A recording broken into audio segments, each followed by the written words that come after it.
बच्चे कई बार पूछते रहते हैं कि सर रिवीजन कैसे करें, रिवीजन करने के लिए कुछ स्पेशल मेथोडोलॉजी यूज करें क्या? तो इस रिवीजन करने का कोई अलग से कोई बहुत बड़ा कोई मेथड नहीं होता, हर स्टूडेंट का रिवीजन करने का तरीका अलग अलग होता है। पर एक जो कॉमन सी चीज है कि कोई चैप्टर को पढ़ने में आपको एक्स टाइम लगा होगा, फिर आपने उस क्वेश्चन को करने के बाद में, उस चैप्टर को पढ़ने के बाद क्वेश्चंस भी किए, उनके एनालिसिस भी कर लिए, कितने क्वेश्चन गलत हो गए, कितने क्वेश्चन सही हो गए, उनके आंसर तक भी पहुंच गए।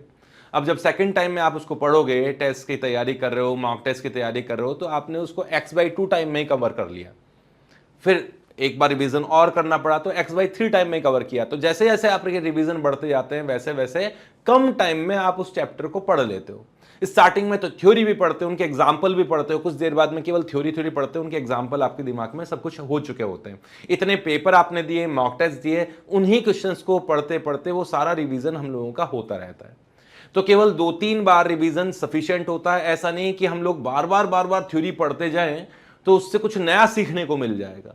आपने 3 बार 4 बार अगर उसकी थ्योरी पढ़ लिया, बिल्कुल सही है, सफिशिएंट है। अब तो केवल उस क्वेश्चन के, उस चैप्टर के क्वेश्चंस करो, उनके मॉक टेस्ट दो, पीवाई के क्वेश्चन करो। जितने ज्यादा क्वेश्चंस करोगे, जितने वैरायटी ऑफ क्वेश्चन करोगे, उस कॉन्सेप्ट के, उसके थ्योरी को आप और अच्छा रिवाइज कर पाओगे।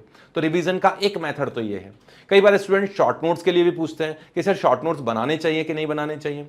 शॉर्ट नोट्स आप दूसरे रिवीजन के बाद बना सकते हैं अगर टाइम है तो, जो कि अभी नहीं है।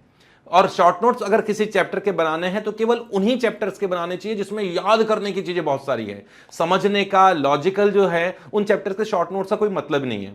तो केवल रट्टा मारने वाली कोई चीज है तो उसके शॉर्ट नोट बनाए जा सकते हैं, और ऐसे लिमिटेड चैप्टर ही हैं। तो मेहनत करो, पढ़ते रहो, खूब क्वेश्चन करो।